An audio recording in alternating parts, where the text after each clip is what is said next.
call. When all that you see are actors on your television singing off key. What savvy, well-versed heroes can settle this score? Once more with TV. Welcome, courtesans and Gentlefops, to Once More with TV, a podcast celebrating TV musical episodes from the sublime to the subprime. And definitively ranking them using every theater child's worst nightmare, math. I'm your co-host, Alex Kovnatsky, he, him, and I am a Bat Boy the musical apologist. Oh, I'm your co-host, Liza Truschel, she, her, and Matt Groening went to college with my mom. What? I forgot about that. We've done Matt Groening shows already, and I totally forgot about this. I forget about it all the time. But yeah, they both went to the illustrious Evergreen State College in Olympia, Washington. Shout out. Shout out. Liza, today we watched Futurama's episode, The Devil's Hands Are Idle Playthings. I'm not sure what season or episode it's in because there's multiple contrasting things. Some things say it's season 4, episode 18. Some say that it's season 5, episode 16. Who knows? Futurama happened exactly in that really messy period of late night television. It was that Adult Swim era where I feel like everybody was playing it by ear, and there's no consistency to any of the numbering systems. So I truly have no idea where this episode happens in the great span of that show. Well, one thing we do know for sure, apparently this was the first finale for Futurama. This was really the first time they were going to be canceled and thought it was done forever. The first of many times. I think also, isn't Futurama back now? Yes, it is. That's so weird to me. Actually, that's a good enough segue. Liza, what's your relationship to Futurama? I used to watch Futurama. I enjoy Futurama a lot. As someone who has been a big consumer of sci-fi, Futurama is a very fun thing to watch. They have some pretty, Zap Brannigan is just their weird Kirk figure, and it's a fun show. I do think it's sort of it feels to me the show that Matt Groening wanted to make, but Simpsons was the one that got bought first. Futurama feels a little bit more niche and passion project-y, and if there's one thing that's true about me, it's that I like niche passion projects like this fucking podcast. So, I enjoy Futurama. I'm certain I've probably seen almost every episode, and there are the ones that make you cry and stuff. Yeah. I definitely like Futurama. I would not put myself in the super fan category. Can't tell you what happens on it. Yeah. What about you? Pretty much same. I love Futurama. I certainly am not a super fan, but I think I've probably watched every episode save for the new season, which is out. It released last year. I've watched the first couple episodes. It was the classic kind of Futurama thing where a couple episodes are pretty good and a couple episodes are pretty bad. Very hit or miss. A wildly inconsistent television show, I will say. Super inconsistent. But yeah, I like it a lot. It's so stupid and so smart at the same time, which I think is really my intersection of comedy. That seems to be Matt Groening's specialty, is really clever jokes interspersed with the dumbest jokes you've ever heard. Absolutely. As far as this episode goes, I know that this is one that's pretty beloved by the fandom. Myself included. I think this is a pretty good episode, and of course we'll get into that more. But yeah, the constant getting canceled and revived thing is pretty hilarious. I hope that happens forever. Yeah. It's really their whole shtick at this point. So, to give a quick recap of this episode, Fry makes a deal with the robot devil so he can get robot hands to play the holophoner and impress Leela. In a twist of fate, Fry trades hands with the robot devil and writes a masterpiece opera about Leela. However, the robot devil has evil plans of his own. Thank you, IMDb, for that. It's Faust. It's Faust. It's absolutely a Faustian story. Yeah. Yeah, this one is interesting because it's barely a musical. I know I've said this before, but this one is barely a musical in that it really only has songs at the very end. The whole plot is based around music. There are music moments, but there's no like singing, and certainly not by our characters until much later. Mm-hmm. Because at first we're watching the opera that Fry has written about Leela. Yeah, exactly. And it's only partway through that our characters become involved in the singing. Yeah, and not to put the cart before the horse, but I, while watching it, was thinking, maybe we shouldn't even do this episode. It like barely counts. Like, I don't know if this is really a musical episode. I know. I also had that thought. I was like partway through watching it and I was like, should I text Alex and say we're doing a different episode? But I think this is going to happen a lot. I think a lot of TV musical episodes with like heavy air quotes tend to happen in this sort of, it's giving that one How I Met Your Mother, like, that only has the suit song. I want to say right now, a dress has always been my strongest suit, which is from Aida. Aida? Yeah. Ooh, that's definitely going to be, I'm an Aida enthusiast. But like, that is not the How I Met Your Mother song, but it's the only thing that's playing in my head. Anyway. Shout out Tim Rice's best lyrics of all time is my strongest suit. Honestly, I'd rather wear a barrel than conservative apparel. Absolutely. Amazing. Incredible. Amazing. Aida aside,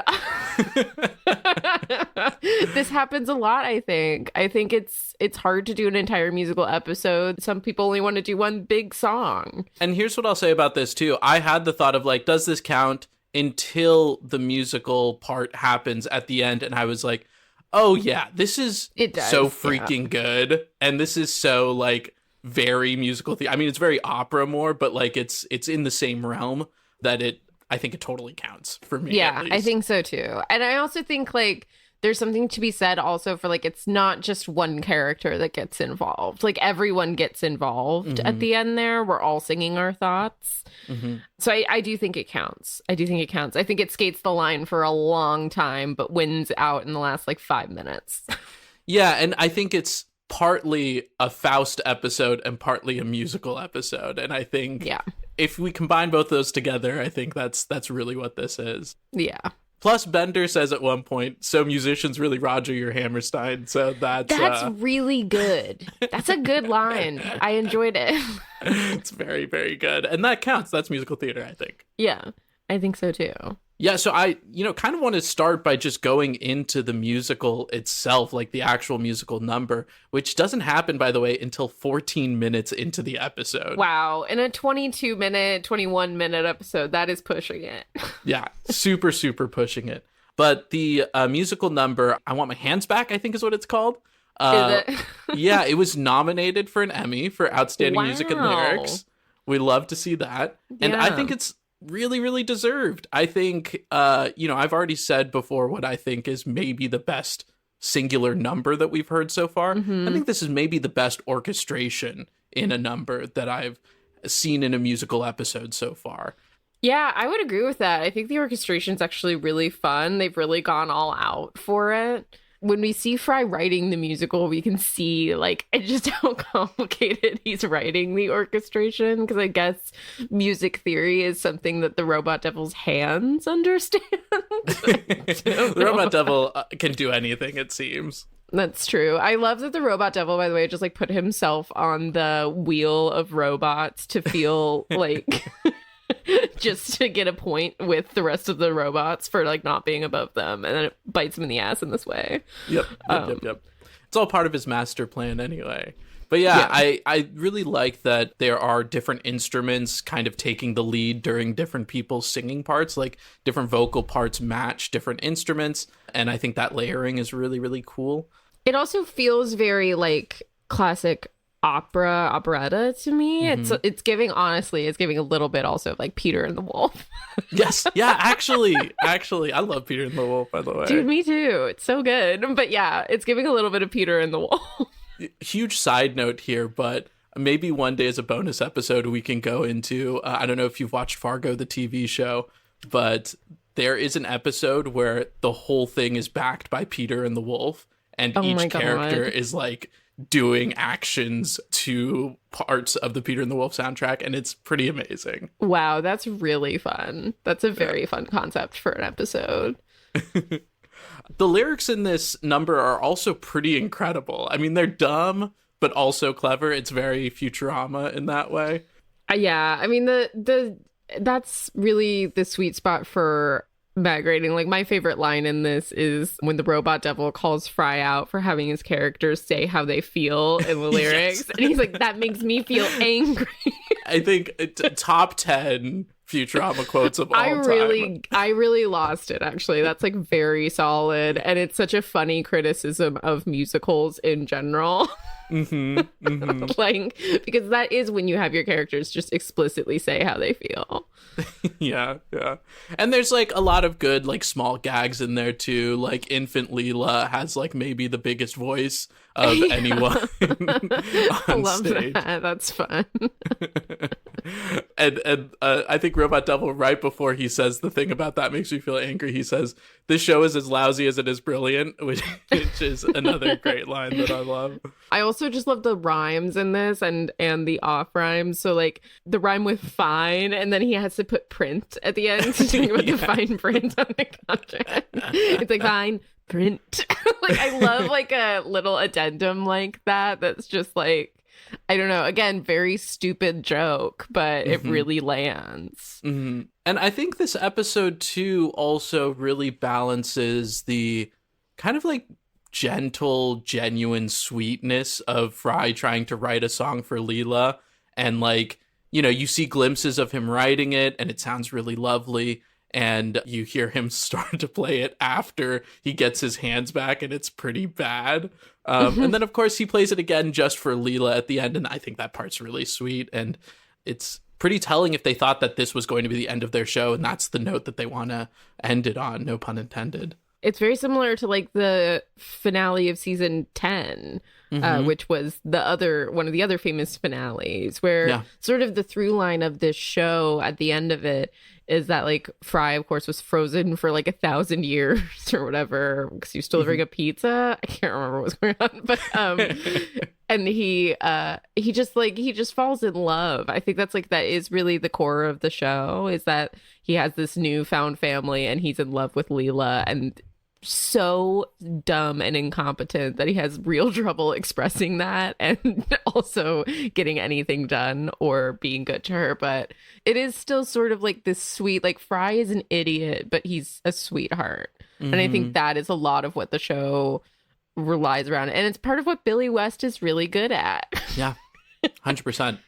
Yeah, we should say too that the voice actors all kill their singing parts, their vocal parts. That's not a surprise for us. We know that about voice actors. That happens. I think voice actors, it goes so far to saying that like voice acting is an incredible skill and talent that I think people do not give enough credit for. But these people train their voices in so many ways, and they, generally speaking, pull out really solid performances on musical episodes.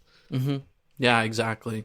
Yeah, and I think there is like a lot of kind of criticism that's come lately about how writers balance like, you know, making light of things with a bunch of jokes, but also being genuine at the same time, kind of in like a post Joss Whedon Avengers, like everybody's trying to write like, ooh, big emotional moment undercut by a joke at the end of it. And I think sometimes that criticism is totally valid and doesn't work. I tend to not really care so much about that, but especially in this episode, I think they do strike the balance really well of being like, hey, this is going to be a really poignant moment.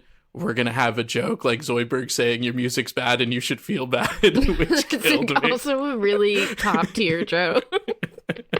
And then it's like really heartfelt again with Leela and Fry at the end there. Yeah, it's very sweet. It's very sweet.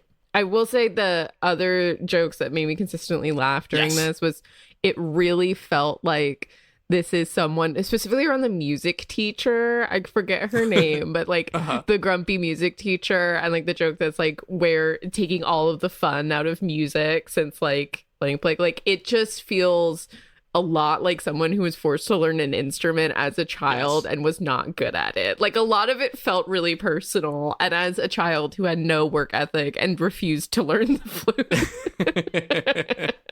And when just like, I literally just memorized like the finger positions for like an F note, and I would just play that whenever there was an F. I like only existed in the F note for like That's very funny, actually. That teacher, by the way, is named Miss Mellinger, and I love that she also taught the robot devil how to play. Yeah, she did teach the robot devil how to play. But at Fry's like recital, where he's the only adult among these like many kids who are playing little songs, and so like the holophoner also is a made-up instrument. Obviously, it looks sort of like a weird space oboe, and it creates a visual along with the music that you're playing. And Fry plays the grumpy snail. Yes. But it's too grumpy. Yeah, that's another one of my favorite lines. When he projects the grumpy snail gets too upset, and everybody screams out in terror, especially kids saying he's too grumpy. Yeah. Whereas like all these kids are, projecting like, these wonderful waltzes and things like that. Yeah, well, one plays Fior Elise, and then Elise is like Donkey Kong jumping over barrels. Yeah, that's right. What a weird thing to add into that too. A very, very Futurama Simpsons-y kind of joke, though, where it's just really the lowest hanging fruit kind of jokes sometimes, but they're sort of so out of pocket that they surprise you and you laugh. Yeah, totally. I want to talk for a second about Hedonism Bot. An all-time robot from any franchise, Hedonism Bot. Yeah, gives us the line, courtesans and gentlefops. I never know how I feel about him. I love Hedonism Bot. He's so, like, first of all, his body is a chaise longue, which is amazing. And, just have your body be a fainting couch. Like, that's where his arms are coming out of. And he's supposed to be this sort of, like, Bacchus-y thing where he's, like, always eating grapes. And I think at one point he has someone spread chocolate on him during this episode. He also he asks Fry to write this opera that admits he's never listened to one. So it's like Fry's like, I've never written an opera, and he's like, I've never heard one. It's like, what? He's so disgusting at all times, but I love it. I can't stop watching. I mean, honestly, Futurama, like the robots generally are the funniest parts of the show for me. Like between Hedonism Bot, Calculon, the actor, who we reveal made a deal with Robot Devil for his incredible acting talent. Right. And then Officer Earl. like I love, and of course Bender, like, Bender and the Robot Devil. Like Bender, whose wish is to be more annoying. So good. And so he gets an air horn attached to his face, which is how Leela, of course, the horrible irony of Leela going deaf just as Fry has written this incredible opera for her. And then, of course, she gives her hand to the Robot Devil, but in marriage, because she didn't read that fine print. So... There's a lot of back and forths there. There are a few jokes on here that, like, well, first of all, there's like the infinitely memeable I choose not to understand these signs. One dumb joke again, like, that really got me was Bender just goes, Fry, you smelly idiot.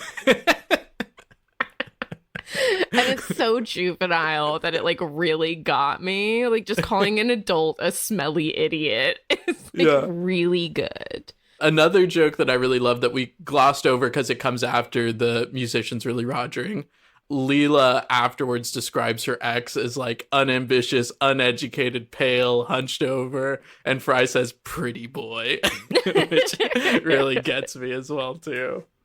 Is that also like there's also a bit where Leela is like eating a giant insect leg? Is that the same time? I think that might be a little bit after, but that's when Fry decides to write his play about Leela, or his opera about Leela. Yeah, and it just, of course, like the joke is that it keeps cutting to Leela, who he's talking about as like this unbelievably beautiful and precious woman, and she's just mowing down on this like giant insect leg, and there's barbecue sauce all over her face. Honestly relatable, deeply relatable. To me, it really reminded me of like, that's such like annoying cool girl shit. Like it's such a like Gone Girl like the cool girl monologue of like, oh, she's eating ribs and she doesn't even care that it gets everywhere. Like hot girls aren't supposed to like care about that if they're like chill enough. And that shit really drives me crazy because like I don't want barbecue sauce all over my face. And I actually don't think that makes me high maintenance. I think that makes me like a normal person. Totally. But yeah, it really like that it's one of the tropes that like really normally drives me crazy, and at least here is used for laughs or whatever. Yeah, and I think also here that is Leela. Like Leela is the type of person who does do that and is not doing Leela's a space adventurer and like doesn't actually give a shit about any of that stuff. So it makes sense for her. Yeah. Or not even that she doesn't give a shit, but she's like not aware of what like being, I don't know, ladylike is. That's quotes. probably true. Yeah. I mean, yeah, Leela's she's a mutant, I think. She's a mutant, right? Didn't she? Yeah. Like there was like she was her parents found, like live in the sewer. Eventually, yeah, we find her parents in the sewer. I mean, like this. I think this is before we know that because I think right now she's just the opera is just about her being an orphan. Yeah, I think you're right. I think if we haven't figured that out before this episode, then it's like a little anachronism there. But another thing, like jokes aside, one thing that kind of struck me personally is there's a part where Fry is complaining about his ability to, you know, play music, and he says that he can hear all of this music in his head, but he can't play it. And I was like, that's actually like not only resonates with me personally, but like I think it's kind of like a sweet and thoughtful thing that Fry is talking about. That's like a real genuine problem, despite, you know, I think we often think of him as just like very stupid and incapable, but it's like a smelly idiot, if you will. A smelly idiot. That's right. That's right. But it's nice to kind of get that side of him that he like knows that he isn't executing what he hears in his head. Yeah, it is sweet. And I think it does feel, again, like, yeah, that's where this show really shines, is that for all that it's dumb and goofy, it takes very, like, relatable emotions and puts them at the front. Because that is, like, a very sweet idea that, like, you hear music and you just don't know how to write it or play it. But it's there whenever he looks at her. And I think that's really sweet. And I think that reads really well. Yeah, yeah. It's a good episode. I really like this episode overall. Just not only as a musical episode, but as a Futurama episode, I think it's pretty strong. Yeah, and I think if this had been the finale, it would be regarded as a pretty good finale. Mm-hmm. Yeah, 100%. I mean, I think I've said everything I wanted to say about this, Liza. Do you have anything you want to say before we score this? I think we gotta score it. Let's do this thing. Let's do it.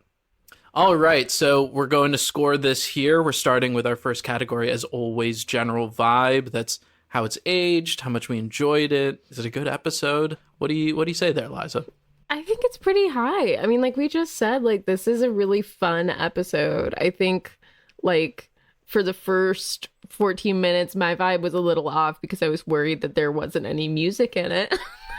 But as soon as it picked up, no, I was still having a great time. I mean, even while that was happening, one of the reasons I didn't text you was that I was like, you know what? At least I'm just watching an episode of Futurama. Exactly. Like, I'm not going to turn this off. Like, this is still a fun show.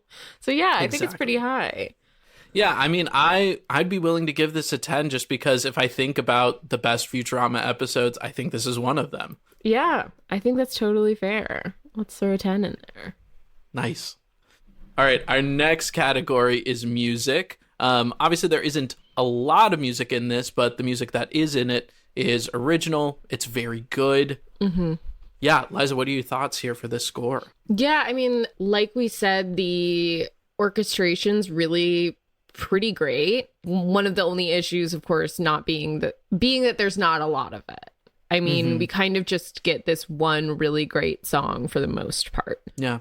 But it's good. I don't know. And also, I mean, we do get like little glimpses of the song throughout the episode, or like parts of the song, especially that Fry is writing for Leela, the like last bit of it. And the last bit of it is also really, really good without being technically good. You know, like Fry's like messing up on the notes at the very end of it, but you get the melody across and it's really kind of beautiful and poignant. And I think that's pretty impressive actually musically to do. Yeah, that's a really good point. To fuck it up and have it still be nice. Yeah. I think this still scores pretty highly for me. I think like probably an 8 or a 9. I just want a little bit more music is my only gripe with it. Totally. I'm good with an 8. I think an 8 let's feels do an 8. nice. And then lyrics. Do they match the tone and characters? Do we feel like are there any fun ones, any good rhymes? I mean, we kind of talked about the fun ones and the good rhymes. But how are you feeling on lyrics? Lyrics, I think, are also pretty strong. I think it's exactly the same boat as the music, where the lyrics themselves are very good, but there's not a whole lot of them. Yeah. And, keeping in mind that it's a shorter episode, it's tough because I want to give it some kind of leeway because it's a shorter episode, but we also have watched Mr. Greg, which is even shorter. It's like 12 minutes. Yeah. So it's hard to do in that context. But honestly, I mean, I would probably put it the same as the music. I think it's probably an 8 for me as well, too. Yeah, I think when the lyrics are happening, they're generally pretty great. There's not a lot of them, but I think that is really more of a score in the commitment category than it is on the lyrics themselves. I don't want to punish lyrics for a different thing. Yeah, totally. So 8 feels good. Nice. And then we've got dancing next. There isn't a ton of dancing in this. I mean, there's, I think, the waltzing with the holophoner stuff, and then the big musical number has like a little bit of dancing. A little bit, yeah. But not a lot. Not a lot. Yeah, I think kind of like the most dancing we get is in Furelise, and then we kind of get Fry's song to Leela has sort of like sketches of them dancing together. Oh, you know what? That is true. And that is kind of nice too as well. But it's very simple. And I always feel like with animated shows, there's an opportunity to like do a lot of fun stuff. You can do literally whatever you want. Like, the world's your oyster. And I do not think they really took advantage of that in this. Mm-hmm. Yeah, I'm feeling more around like a 4. Yeah, a 4 seems right to me because no part of the dancing is bad per se. No. It's just simple. They didn't really do anything with it. And I think that's honestly a fine enough choice because it's not like they're doing like a huge musical. They're kind of doing an episode with one musical number. 100%. 100%. Something that's going to score higher is performance. As we said, like voice actors generally put out really good performances for these things. I think the performances are both very listenable and very emotive. I think that's also something that we get really well with voice actors is they can sing with emotion. They don't suddenly like go into like, I feel like sometimes when we get actors, the songs are really just almost a chance for them to show off if they're singers, or they do it sort of like a pop star and they forget to put that like real emotion into the songs. And I think that these actors do a really fantastic job. Yeah, and I don't think the like melody lines are too complicated, but they aren't simple either. And there is, a lot of like backing with like the flutes following a certain vocal line, and whether the actor is listening to that vocal line and following it perfectly, or that's, editing magic. Either way, it makes the vocal performance much, much better. Totally. So yeah, I think this is pretty strong. I would be fine with a 10 on this, but I could go a little bit lower. I just don't have any negative notes about it, to be fair. Yeah, I think a 9 feels good. Because I think, oh God, that's really a good question. It's like, I don't necessarily have anything negative to say about the performances either. They're a bit like irreverent, but that is the tone of the show. That's what they've been asked to do. And I think all of the actors play themselves singing. You know what I mean? Nobody sounds like a completely different voice when they're singing. Totally. We stay like in character voice, which is really hard. Yeah. Especially for somebody like Fry, right? Like I think Billy West does a really good job with that. Yeah. But I'm okay with bringing it down to a 9. I mean, just for the sheer fact that there aren't a lot of songs for them to sing and not, like every actor has a little line here or there, but they're not asked to do a whole lot. Yeah, I think 9 is just taking a point off because like for all that I say, like they do sing with like the emotion of their characters, like the emotional range is not very broad. Yes. Because they're asked to do one line each, essentially, for the most part.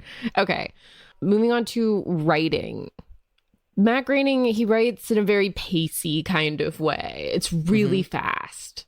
Lines are super quick. Jokes barely have time to land before there's the next one. But it's a fun, like we said, it's a fun episode, and it still manages to get some heart in there. Yeah, and there's also just so many iconic lines from it too. In terms of like line of dialogue to like level of joke, it like ranks really highly. I don't know what I'm saying, but you understand what I'm saying. Each like couple of lines, there's one incredible joke. Yeah, the jokes per capita is really high. Yeah, the ratio of words to jokes is extremely high. It's very fun. I think the writing on this is strong. Yeah, and as like a potential series finale, I think it does that job really well too, because it's often really easy to get like overly sentimental in these finales, and I don't think it ever steps in that really, which I think is nice. Yeah, that's a really good point, actually. I think you're right in that it achieves a level of sentimentality that is appropriate for Futurama. It doesn't suddenly become a different show. And it still manages to feel like an emotional journey is made, which I think is pretty difficult. So yeah, I'm good with giving it a pretty high score for this. Yeah. Are you feeling 10? I'm feeling a 10. Yeah, let's do it. Next we have direction. That is, you know, how it's animated, how it's framed, how characters are blocked and all that. What are your thoughts with that, Liza? I don't think that there's really anything to write home about in this. I think it's fine, but I don't think that there are any there are no choices that really feel that they blow me away. Yeah, I agree with that. Right? Like the only thing that's kind of new in this is the holophoner, really, which, like, you know, those projections kind of seep into reality a little bit in a neat way, and I think they get those ideas across well. And then I always think of, like, whenever I'm watching theater on stage, like, through a screen, it's always giving me that kind of, not uncanny valley, but it's like, it's not hitting the same way. And I think I get a little bit of that here as well, too, but I don't think they're necessarily going for anything, you know, super inventive with that. But yeah, I think that's all to say that I don't think there's a lot going on in terms of direction. Yeah, I just don't think there is either. Like, I just can't see any choices that are specific to a musical episode, if I'm honest. There's nothing about this that feels that Futurama is reinventing anything in there or adapting anything in their own wheelhouse. So it's fine, but I think very middling. Like, I'm kind of like leaning toward giving this like a 5 or a 6. And that there's no moment where I'm taken out of it or taken away by a bad choice, but there are no moments where I think, oh, that was a really good choice. It's right in the middle for me. I agree with that. I think a 5 is pretty fair. Right. Commitment. So, you know, how much they commit to this, how many songs are there? I mean, this is for me low. That's sort of, this is the main gripe I have with the episode, if I'm honest. There is sort of no real music until 14 minutes in. Yeah, no, I agree with that. I think it doesn't commit to the idea of a musical. I think it kind of similar to previous episodes we've talked about. I think it commits more to the idea of Faust than it does to an actual musical. I think you're right. I mean, I think probably like a 3 or a 4. Yeah, I'm fine with 4. Because when they do get to it, again, like I feel like you and I talk all the time about how nice it is to get like your whole cast involved. We want this to feel like a group effort. And I do want to give it points for that because everybody's got stakes involved in the songs themselves. Yeah, absolutely. And I Want My Hands Back is a really incredible number. Like, it's I really do think it is better than the majority of songs that we've heard in episodes by quite a long shot. 100%. Yeah. And I think it's important to reward that, even if really we just wanted more. Yeah. Side note, I wonder if we do an episode one day where we just like talk about our favorite songs from all of the episodes we've done so far. Ooh. Make a tier list for that. Sounds fun. That's a different and very intriguing power ranking, actually. I like that a lot. Because, yeah, I mean, there are some episodes in here that have a standout number, but the rest of it is a bit lackluster.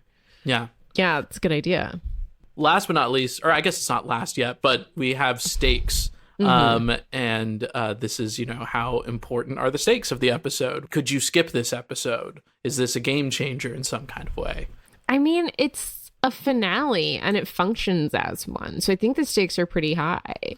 When you watch this, you can understand that it was written as a finale, even if it didn't end up being one. But it means that like emotional through lines for characters come to a real head, especially for Fry and Leela, who again are the backbone of the show, really. So yeah, I think stakes are pretty high. Yeah, the emotional stakes are there. I think the ending is especially poignant too. And I think for it to be so deeply moving, it has to have relatively high stakes in that way. Yeah, what are you thinking in terms of a number there? Maybe like a 9 or a 10. It's pretty high, right? Yeah, I think it's pretty high. I'm good with a 9. I'd be happy with that. Cool. Let's do it. And then our personal ranking. Ooh. Personal ranking. This is a tough one. Yeah. Anything to say before we just go out there with a number? Have you decided your personal ranking there? I have not, but I'm going to do what I do at restaurants, which is just often I can't decide what I want to order. And so what I order is just whatever comes out of my mouth when a waiter asks me what I want. All right. Well, your waiter is passing by right now. Do you want to count us down? Yeah. Okay. 3, 2, 1, 9. 7. Oh, okay. 8 feels right. Yeah, that puts us as an 8. Yeah, 8 feels right. All right. So with that, Futurama scores a cumulative 75. It's pretty impressive. A nice round number. That never happens. Yeah, 3/4.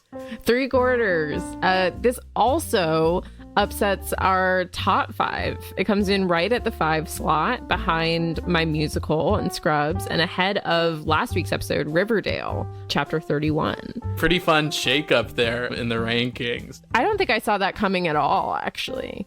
Yeah, me neither. But, I'm sure this top 5 will shake out a little bit more and we'll see what happens. But in terms of next week, we'll see you once more with Season 3, Episode 17 of The Flash, entitled The Duet. You can find this episode on Netflix. Thank you, as always, to Olivia Braslovsky, our angelic audio architect, and to Sakina Powell, our magnificent marketing maven. If you like the show, please be sure to rate and review us. And if you don't, keep it to yourself. You can find us on Instagram at Once More with TV or contact us using the information in the show notes. And scene.